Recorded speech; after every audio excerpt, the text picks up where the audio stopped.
Video games and social media in many cases are designed to exploit children and disabled people for profit. I know that's a bold claim, but I want you to sit down and think for a second about how the customer model works for these platforms. Digital profits come from user retention and user interactions. And in marketing, will have this concept of a whale, okay? A whale is somebody who just spends or does way more than other users of the platform.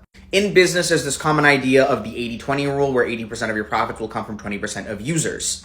Social media and video games are addictive. We all know this, we all fall for it, but for the average person, it doesn't affect them too much because they are not the whale. And just generally, the statistical distribution called the Pareto distribution and the social science principle of Price's law, if you're curious, go look up those terms, back this up pretty heavily. And so in a business model where you're directly looking for whales, which in this case means addicts, it's people who are willing to shell out unreasonable amounts of time or money on these platforms. And the people most likely to develop addictions to anything at all, it could be substances, it could be digital stuff, whatever, are going to be children and people with cognitive disabilities. These are going to be people who either haven't developed enough impulse control in order to control their impulses or are somehow inhibited from doing so because of a disability. This is very direct in the games industry, especially in free-to-play games where there will usually be some kind of pay-to-win system where you pay and you get to advance further in the system, especially the ones that have some kind of gambling model where you spin a wheel for a character you pull or stats you get or something.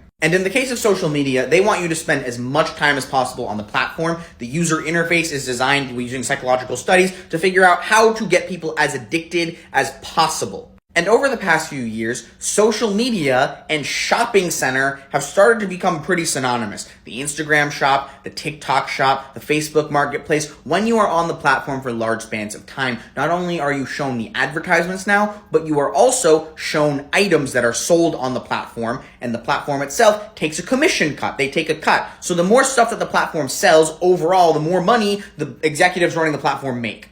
And so when you pair highly addictive content like you get with social media with a barrage of advertising and direct links to products, and you put that in front of oftentimes 13 or 14-year-olds, or in many other cases, people with cognitive disabilities that for whatever reason leave them especially predisposed to these content addictions. I'm specifically talking about people with autism and ADHD in my experience, but there are going to be other disabilities where this applies. These are people who usually either don't have money or are spending someone else's money, in the case of a child with their parents, and in the case of a disabled person, they're probably going to be much more impoverished, but have really poor impulse control because they're either literally a child or literally have their impulses and their decision-making impaired by some kind of major disability. And the companies that are advertising especially love targeting children because they love making loyal customers early on, and imprint advertising works much better on children than it does any other demographic because they're children and they learn from just looking at stuff. And we're already decades too late in terms of passing legislature to avoid the consequences of this constant barrage of advertisements on children and disabled people. It's really, really fucking bad. I don't know how much of a line of political discourse already exists for this. I don't know what other disability activist people are talking about, but this is something scary. This is something where draft legislation needs to start being written to protect children and people with disabilities from corporate monstrosities that really just want to take advantage of these people as primary income streams.